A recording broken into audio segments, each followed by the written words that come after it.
My cousin demanded that I give her my house as a wedding gift.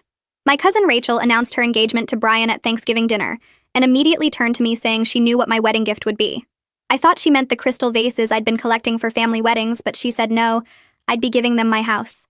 Not helping with a down payment, not lending money, but giving them my actual house that I'd bought 2 years ago after saving for a decade. She said it out loud in front of 30 relatives like it was already decided. I laughed, thinking it was a joke, but Rachel was serious. She said I was single with no kids, so I didn't really need a 3-bedroom house while they were starting a family and deserved a proper home. She actually used the word deserved while sitting in my dining room eating the dinner I'd cooked.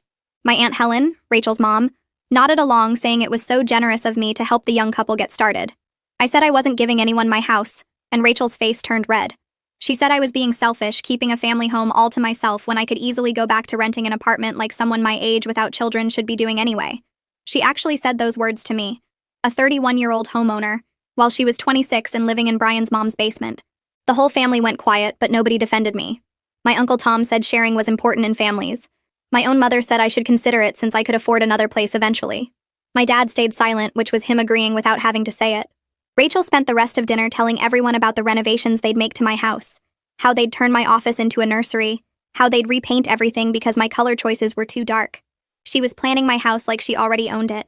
After dinner, Rachel pulled me aside and said she'd already told Brian's family that I was giving them a house as a wedding gift, so I couldn't back out now without making her look like a liar.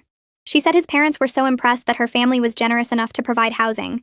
She'd apparently been bragging for weeks about her rich cousin who owned property and was going to set them up for life.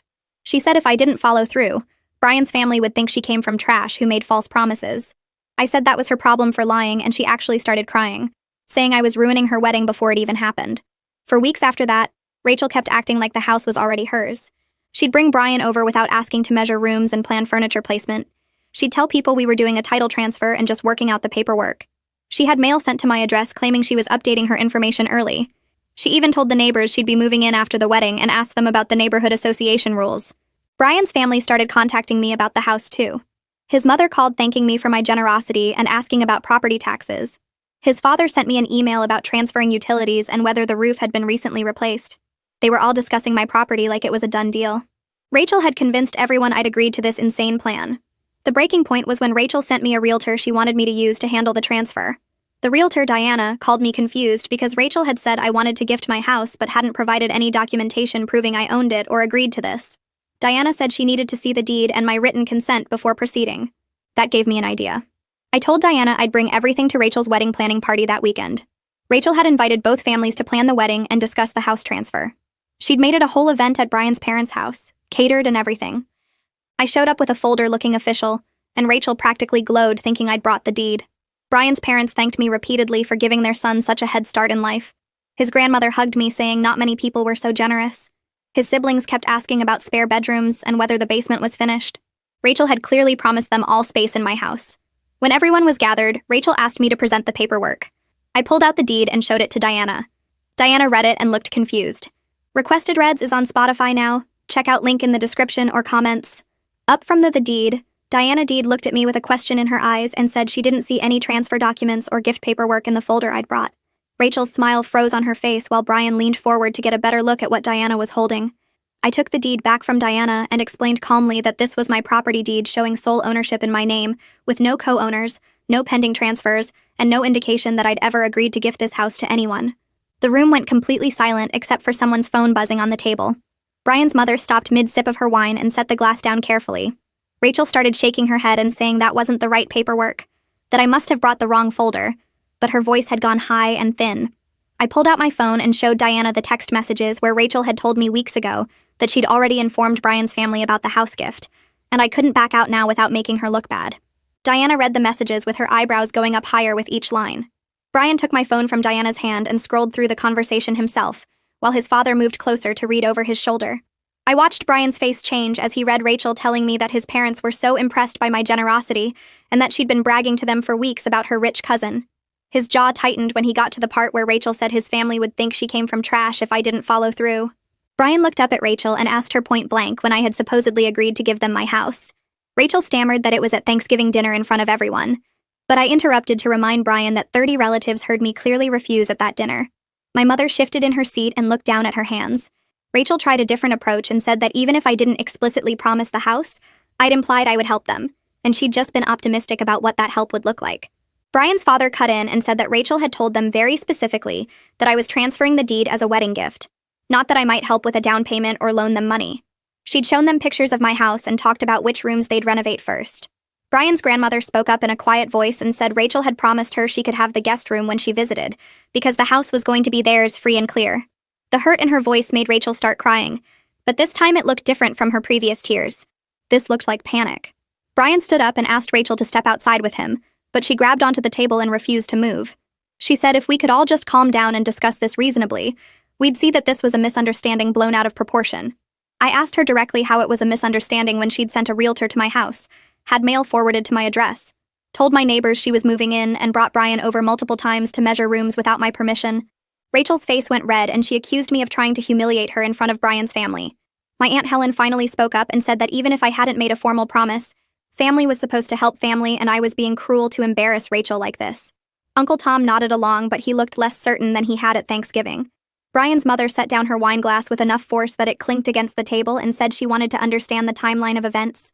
She asked Rachel directly when they'd first discussed the house situation. Rachel said it was right after the engagement, that I'd been so excited for her, and had mentioned wanting to help them get started in life. I shook my head and said that never happened. That the first time Rachel mentioned the house was at Thanksgiving when she announced in front of everyone that she knew what my gift would be. My dad's brother, who'd been quiet in the corner, cleared his throat and said he'd been at that Thanksgiving dinner, and he remembered me very clearly saying no to giving up my house. Several other relatives who were at the wedding planning party nodded in agreement. Rachel looked around the room with wild eyes and changed tactics again, saying that maybe she'd misread some signals, but that didn't change the fact that they needed help, and I had the means to provide it. Brian finally lost his patience and told Rachel they were leaving immediately. She clung to his arm and begged him not to do this in front of everyone, to please just give her a chance to explain properly. He pulled his arm free and walked toward the door. Rachel turned to me with genuine desperation in her face and said that if I cared about her at all, I'd tell Brian this was all a mistake and we'd work something out. I looked at her and said I did care about her, which was why I'd cooked Thanksgiving dinner and collected crystal vases for her wedding, but I would never give up the house I'd spent 10 years saving to buy. I told her she'd created this situation by lying to everyone, and now she had to face the results of those lies. Brian's father stood up and said his family needed time to process what they'd just learned. His mother hugged me briefly and whispered an apology for the confusion. Brian's grandmother touched my arm as she passed and said she was sorry for any pressure I'd felt. They filed out of the room one by one, leaving Rachel standing there with tears running down her face, and my Aunt Helen rushing over to comfort her. The days after that party were strange and quiet. I heard through my mother that Rachel had moved out of Brian's mother's basement and gone back to living with Helen and Tom. Apparently, Helen was telling everyone who would listen that Rachel was heartbroken, and it was entirely my fault for being selfish with my property. My mother said Helen was conveniently forgetting that Rachel had lied to 2 entire families and tried to steal a house. I didn't hear from Rachel directly, but I got several angry texts from Helen saying I'd ruined her daughter's life and destroyed her chance at happiness. I blocked her number after the 5th message. 3 weeks after everything fell apart at the party, my mother called to tell me that Brian had officially ended the engagement. She said Rachel was devastated and staying in her old childhood bedroom, barely eating or leaving the house. I felt genuinely sad for Rachel going through that kind of heartbreak, because breakups are painful no matter what caused them. But I also knew the relationship had been built on lies she'd told, and it would have fallen apart eventually, even without the house situation forcing everything into the open. A relationship that starts with one person deceiving the other person's entire family isn't going to last. My phone started ringing more often over the next week with family members calling to talk about what had happened. My cousin Jacqueline called and said she'd been thinking about the whole situation, and she was horrified by what Rachel had tried to do. She said she would never expect anyone to give up their home, and she was sorry for not speaking up sooner when other relatives were pressuring me. Her support meant more than I'd expected because Jacqueline and I weren't particularly close, but having her validation helped me feel less alone in the family. Other relatives reached out too, some apologizing for staying silent at Thanksgiving, and others admitting they'd been uncomfortable with the pressure campaign, but hadn't known how to intervene. I started to feel like maybe I wasn't the family villain after all. I spent a Saturday afternoon changing all my locks because I didn't trust that Rachel wouldn't try something vindictive now that everything had collapsed. It felt paranoid while I was doing it, unscrewing the old deadbolts and installing new ones, but it also felt necessary. Rachel had already proven she had no respect for boundaries by having mail sent to my address and telling neighbors she was moving in. I couldn't risk her showing up with a key somehow or trying to establish residence at my property. I also called a security company and had them install cameras at my front door, back door, and garage. The installer asked if I'd had break-ins in the neighborhood, and I just said I wanted to feel safer. Watching the camera feeds on my phone that night, seeing my own front porch from multiple angles, made me feel more secure even though it was sad that I needed security measures against my own cousin. My mother texted the next day asking if I wanted to meet for lunch. I almost said no because I was still hurt that she hadn't defended me at Thanksgiving. But something in her message made me think she wanted to actually talk about what happened. We met at a restaurant halfway between our houses, and she looked nervous when I sat down. She ordered coffee and then immediately started apologizing before the server even walked away.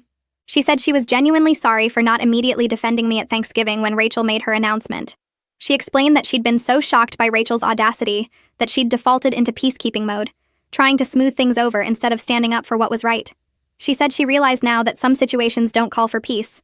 They call for clear boundaries, and she should have told Rachel right then that demanding someone's house was completely unacceptable. Hearing my mother admit that meant everything. She said she'd spent weeks thinking about her own conflict avoidance and how it had enabled Rachel's behavior to escalate because no one shut it down early. If she'd spoken up firmly at Thanksgiving, maybe Rachel wouldn't have felt empowered to keep lying and planning like the house was already hers. I accepted my mother's apology and told her I appreciated her recognizing what had gone wrong. But I also made it clear that going forward, I needed her to actively support me in family situations, rather than staying neutral or trying to keep peace at my expense. She agreed immediately, and said she understood that her silence had felt like abandonment. She admitted that her conflict avoidance had enabled Rachel's escalating behavior by not shutting it down early, and she promised to be more direct in the future about calling out inappropriate behavior, even when it made family gatherings uncomfortable. We talked for 2 hours over lunch, and I felt our relationship starting to heal.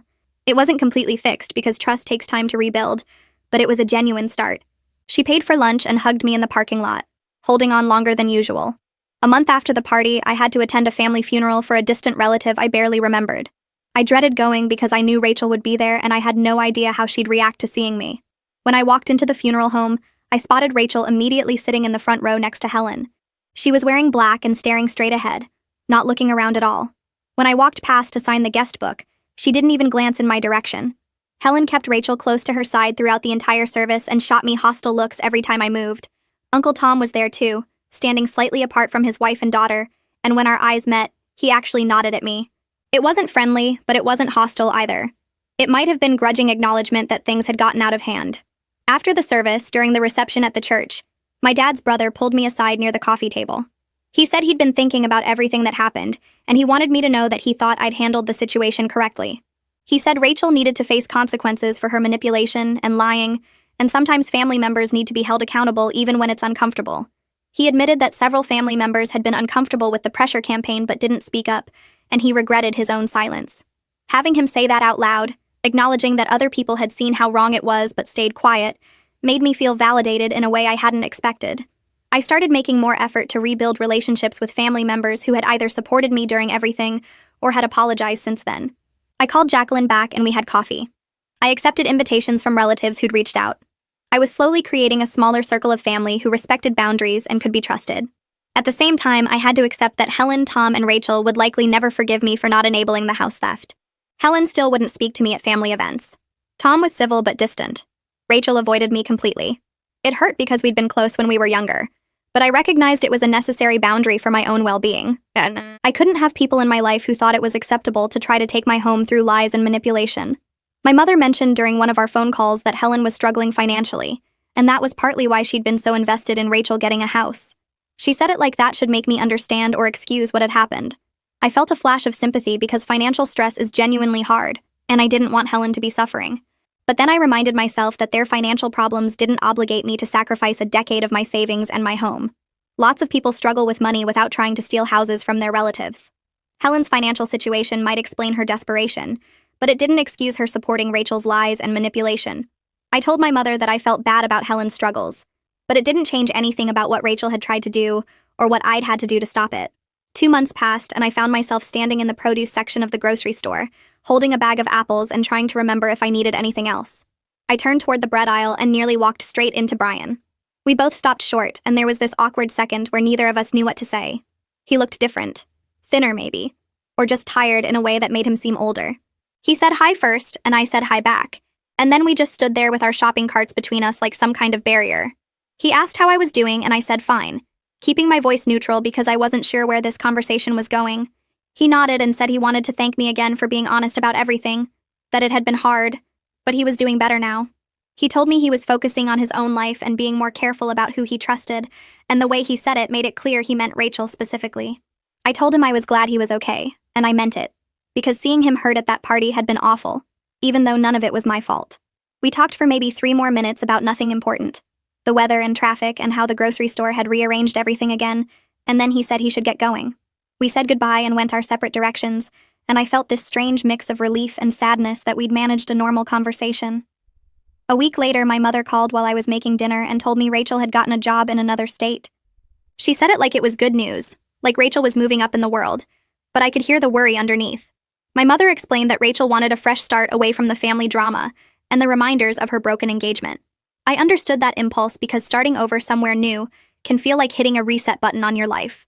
But I also thought Rachel was running from having to face what she'd done, from the family members who now knew she'd lied, from the neighbors who'd seen her planning to move into a house that wasn't hers. My mother asked if I thought Rachel would be okay out there alone, and I said I didn't know. I wanted to say that Rachel had made her choices, and now she had to live with them.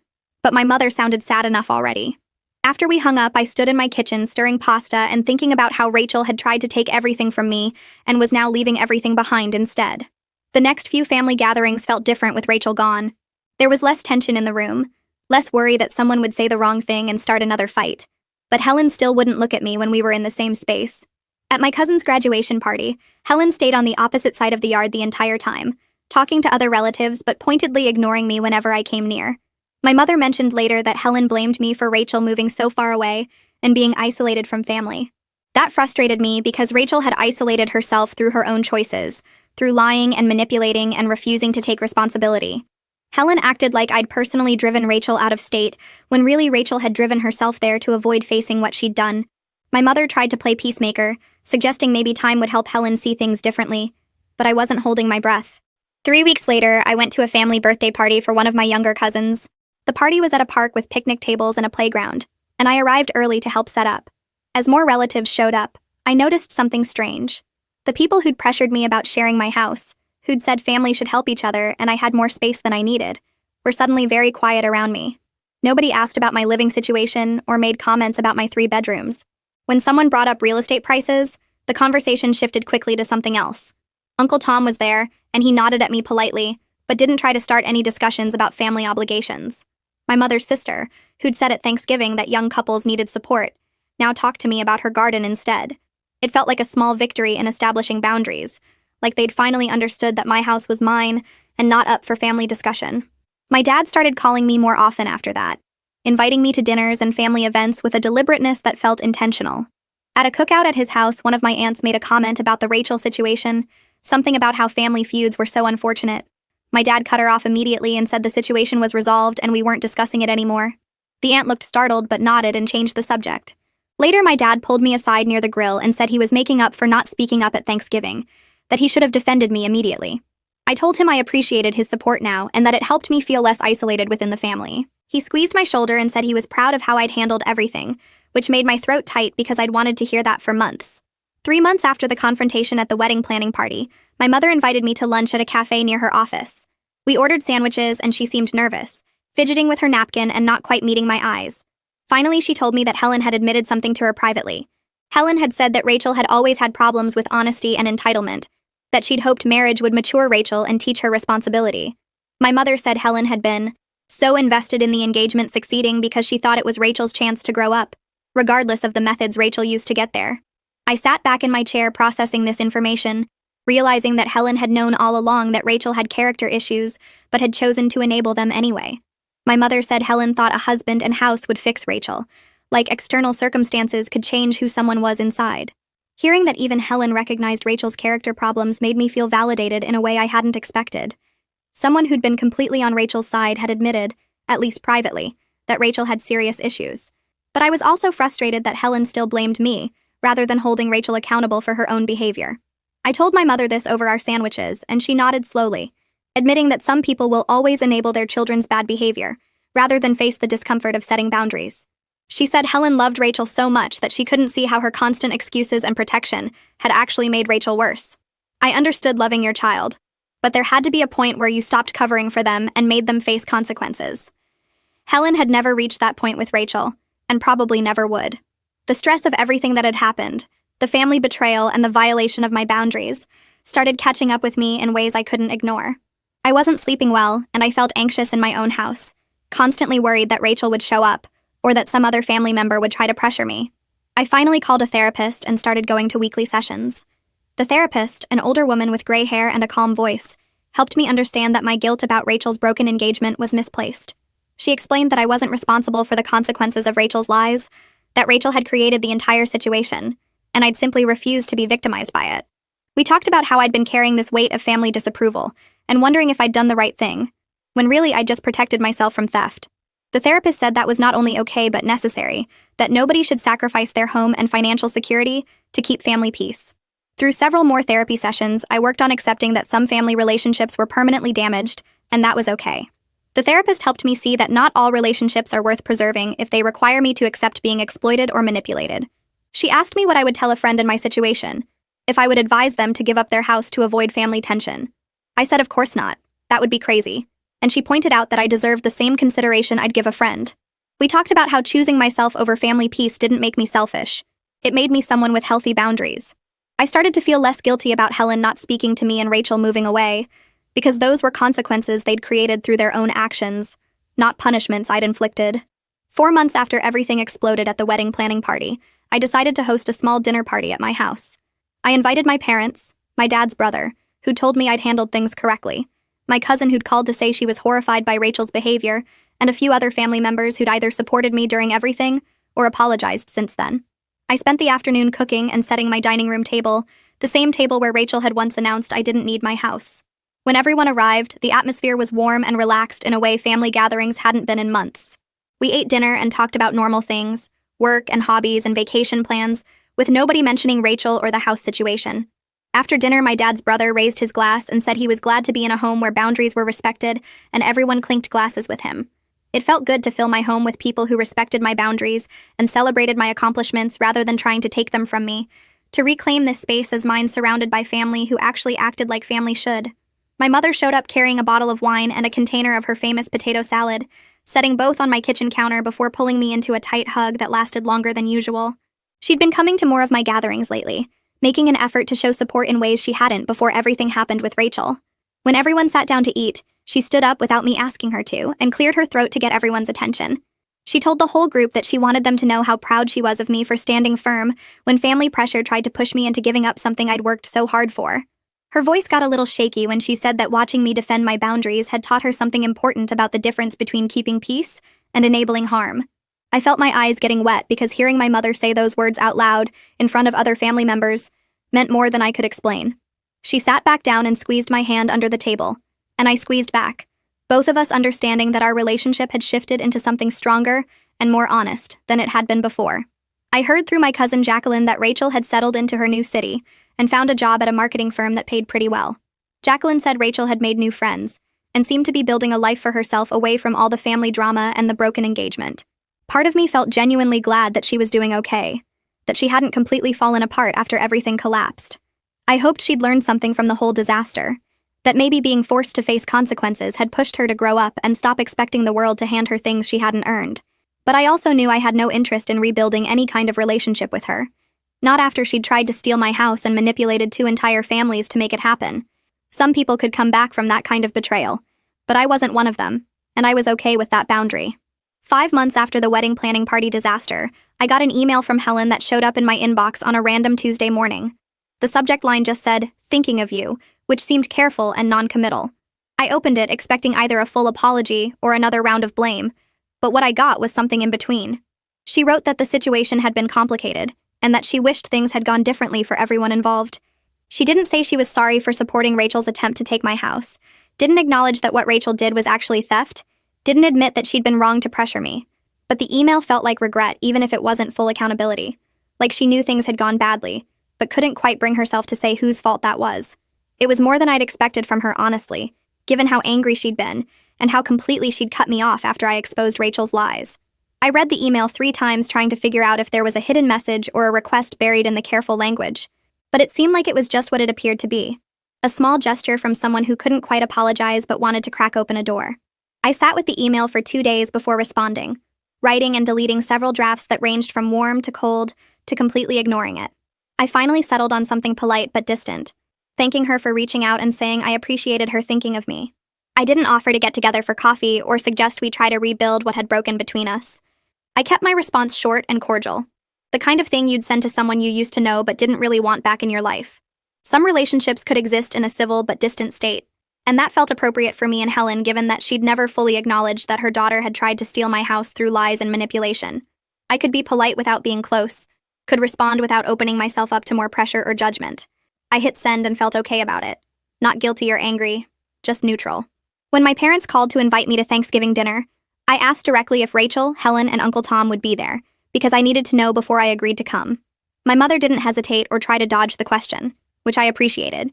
She told me they were having separate celebrations this year to avoid tension, that she and my dad were hosting one group while Helen was hosting another on a different day. She said it honestly and didn't try to make me feel bad about being the reason for the split, didn't suggest I should just get over it, so the family could be together. I thanked her for being upfront about it and for being willing to accommodate everyone's needs, even though it meant more work and planning. It felt good to have a parent who respected my boundaries enough to create space for them instead of expecting me to shrink myself to make others comfortable. Thanksgiving at my parents' house was relaxed in a way family gatherings hadn't been in months. The people there were the ones who'd either supported me from the beginning or had come around to understanding why I'd refused to give up my house. Nobody mentioned Rachel or the whole disaster. Nobody made pointed comments about forgiveness or family unity. Several relatives asked about my house and complimented the improvements I'd been making, treating it as obviously mine without any question or resentment. My dad's brother talked about the new deck I'd built in my backyard. My cousin asked about my plans for the kitchen remodel, and everyone acted like my home ownership was normal and deserved instead of something I should feel guilty about. We ate turkey and stuffing and pie, told stories, laughed at old family jokes, and it felt genuinely good to be there. Sitting at my parents' dining room table with a plate of food and people who actually respected me, I realized something had shifted inside me. I'd stopped feeling guilty about Rachel's broken engagement and the family tensions that had resulted from me refusing to be exploited. The people who mattered had either stood by me from the start or had eventually come around to seeing the situation clearly. The ones who hadn't, who still thought I should have sacrificed my home to keep family peace, weren't relationships worth maintaining at the cost of my self-respect and financial security. I'd spent months carrying this weight of wondering if I'd done the right thing, if I'd been too harsh, if I should have handled it differently. But sitting there on Thanksgiving, I felt completely certain that I'd made the only choice I could have made without betraying myself. 6 months after the confrontation at the wedding planning party, my boss called me into her office and told me I was getting promoted to senior manager with a significant raise. I'd been working toward this promotion for over a year, putting in extra hours and taking on additional projects, and having it finally happen felt like validation that my professional life was thriving even while my family life had been a disaster. I celebrated by starting renovations on my home office, the room Rachel had wanted to turn into a nursery for children she didn't even have yet. I hired a contractor to build custom bookshelves along one wall, bought a new desk that fit perfectly under the window, and painted the walls a deep blue that I'd always wanted but hadn't gotten around to doing. Every time I walked into that room and saw my books organized on the new shelves and my work materials spread across the desk, I felt powerful in a way that had nothing to do with anyone else. I'd reclaimed that space for my own goals and my own life, turning what Rachel had tried to take into something that belonged completely to me. My mother came over to see the finished office renovation and walked around the room touching the bookshelves and admiring the paint color. She stood in the doorway for a minute just looking at everything before mentioning casually that Helen had asked how I was doing, which might be a small step toward eventual reconciliation. I told my mother I was open to civil relations with Helen, but wouldn't pretend the house situation hadn't revealed serious family dysfunction that Helen had actively participated in. I said I could be polite at family events and exchange occasional emails, but I wasn't interested in pretending we were close or that what happened was just a misunderstanding everyone could move past. My mother nodded and said she understood, that she'd tell Helen I was doing well, and leave it at that. I attended a family wedding for a different cousin, one of the younger ones from my dad's side who'd just graduated college. Rachel wasn't there, which didn't surprise me since she'd moved away and probably wasn't coming back for family events anytime soon. But Helen was there, sitting with Uncle Tom at a table near the back of the reception hall. We made eye contact when I walked in, and I walked over to their table to say hello, because ignoring them would have been awkward and obvious. Helen stood up and we exchanged polite greetings, asked basic questions about how each other was doing, and didn't mention anything about Rachel or houses or the disaster that had split our family. It felt like the right amount of contact, civil but distant, acknowledging each other's existence without pretending to be close. Uncle Tom actually complimented my dress, saying the color looked nice on me, which might have been his way of extending an olive branch without having to apologize directly for pressuring me to give up my home. I thanked him and moved on to find my assigned table, feeling okay about the brief interaction, neither upset nor particularly warm about it. My cousin Emma, who's 23 and just started her first real job, found me by the dessert table during the reception. She asked if I had any advice about saving for a house because she wanted to start early like I did. I told her to open a separate savings account that she never touched, and to automate transfers from every paycheck so she wouldn't even see the money. Her friend Sarah joined us and asked about down payment percentages and closing costs, treating me like someone who'd figured something important out instead of someone who should have given everything away. I spent 20 minutes talking them through interest rates and property taxes and inspection costs, feeling useful in a way that had nothing to do with sacrifice. Emma said she wanted to own something of her own by the time she was 30, that watching me keep my house showed her it was possible to stand up for yourself even when everyone pressured you to do something else. Sarah nodded and said her parents kept telling her to just rent forever because buying was too hard, but seeing me made her think differently. I realized the younger cousins weren't looking at me as selfish. They saw my boundaries as strength, as proof that you could protect what you worked for without apologizing. 2 more cousins came over asking questions about mortgage pre-approval and credit scores, and I felt genuinely happy sharing what I'd learned instead of defending my right to keep it. My dad found me alone near the parking lot after most guests had left. He put his hand on my shoulder and said he was proud of how I handled everything with Rachel in the house. His voice was quiet, but firm when he told me that standing up to family pressure was braver than anything he'd managed at my age. He admitted he should have spoken up at Thanksgiving instead of staying silent, that his silence made things harder for me when I needed support. I felt my throat get tight because his respect meant everything to me, more than I'd realized until he said it out loud. He explained that watching me refuse to back down taught him something about the difference between keeping peace and enabling bad behavior. My dad said he'd spent too many years avoiding conflict by staying quiet, letting other people push boundaries because speaking up felt uncomfortable. He told me that gaining his open support was worth the temporary family chaos, that he'd rather have an honest relationship with me than a fake, peaceful one built on me sacrificing myself. We stood there for a few minutes, not saying anything, just being okay with each other in a way we hadn't been since this whole thing started. When we walked back toward the reception hall, I felt lighter knowing my dad finally understood why I couldn't give up my house just to make other people comfortable. 7 months after the confrontation at the wedding planning party, I woke up in my house on a Saturday morning feeling completely at peace. The drama had faded into something that happened rather than something still happening, and my life had settled into a routine that felt right. I'd kept relationships with family members who respected boundaries, people like my dad and my cousin Emma, who understood that protecting yourself wasn't selfish. I'd established distance from Aunt Helen and Uncle Tom, seeing them at big family events but not pretending we were close or that everything was fine between us. Rachel was still living in another state, and I heard updates through my mother sometimes but didn't ask for details. I'd learned that protecting myself wasn't something to feel guilty about, that choosing my own well-being over family pressure was actually the healthiest thing I could have done. Some relationships were damaged permanently, and that was okay, because keeping them would have required me to accept being exploited. I made coffee in my kitchen, the same kitchen Rachel had tried to claim as hers, and felt grateful for every decision that led to me still being here. The house was quiet and completely mine, filled with my furniture and my choices and my life that I'd built without anyone's permission. I sat down in my renovated office with my laptop, ready to work on a project I actually cared about. The custom bookshelves held my books. The desk under the window was covered with my materials, and the deep blue walls reflected light in a way that made me happy every time I walked in. This was the room Rachel wanted to turn into a nursery for children she didn't even have, and instead it became the space where I did my best work. I'd saved for a decade to buy this house, worked overtime and skipped vacations and made sacrifices that Rachel never understood or appreciated. Rachel's attempt to take my home taught me that I was strong enough to stand alone if necessary, that I could survive family rejection and social pressure without crumbling, but I was grateful I didn't have to stand completely alone, that the people who truly mattered stood with me when it counted. My dad supported me, my mother eventually understood, and the younger cousins saw me as someone worth learning from instead of someone who should share everything. I felt genuinely happy and secure sitting in my house, working on something I loved, living a life I'd chosen and defended. The fight to keep my home showed me who I really was, someone who wouldn't sacrifice herself just to keep other people comfortable, and I liked that person.